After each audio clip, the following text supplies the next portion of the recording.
let's talk about New Year's Eve. You in Yes. Times Square, freezing, freezing cold. That must have been. What made you take that on? I have no idea. It was, though, a truly amazing experience. Like, it's something that you have to put on your bucket list. I was like, wow, this really is amazing, but it's also terrifying because there's 30 million people watching. It's live. They're throwing to me about 17 times. There's 1 million people in Times Square, and 950,000 of them are horny perverts. You know what I mean? So I'm like, thank God the singled out. And drunk. Totally drunk. Drunk. So, you know, towards the end, I was, like, scared for my life, but overall, I gotta say, it was, like, one of the best experiences that I will never do again. Never do it, but you've done it now. So, and then there's, of course, you have to kiss someone at midnight, right?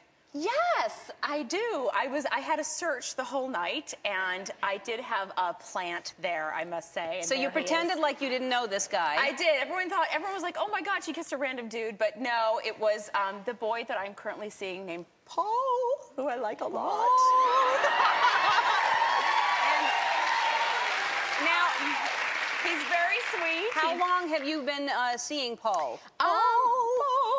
For you know, about, I think, like 5 weeks it's been, but I decided to... What do you mean, I think? You at that point, you know exactly how many days. Okay, it's like 36 days and 2 hours. All right. But, I mean, I decided to, you know, import this time because I wasn't doing a very good job with LA guys. Like, all these LA dudes had more makeup in their purse than me. You know, like literally, they'd, like, pull out their knapsack of concealers. And I'm like, it's time to look outside of LA. So I found a boy, I wanted some blind dates. He was my fifth blind date. Who set you up with blind dates? I told everyone I know, I said, please, I just can't pick them. As a friend, find a good man. So the first 4 blind dates were like these really bizarre dudes that were like, do you know Sharon Stone? I'm sitting at a date going, well, I know of her. I've seen her in movies. Well, do you think you can get an autograph? So it's like, I'm like, oh my God. And what kind of friend is setting you up with that guy? Not very good ones. So my sister was the one that turned me on to Paul, who is a sports agent, lives in Boston, but his accent is so strong, it's like Goodwill Hunting strong, that I really can't understand anything he says to me. It's like, sweetheart, I mean, he could have proposed to me and I would have said yes by now, and I have no idea. But I'm really happy, and but he lives in Boston, so you went on a date here or there? He came here? No, we met up in New York. We had a blind date there, so we've been kind of, you know that movie Up in the Air? Mm-hmm.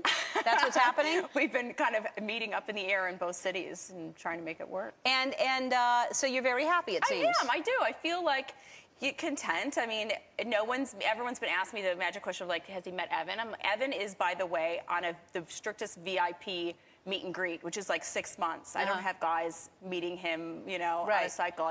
That boy is very important to me. Good, yeah, because that would be confusing for him. It would be.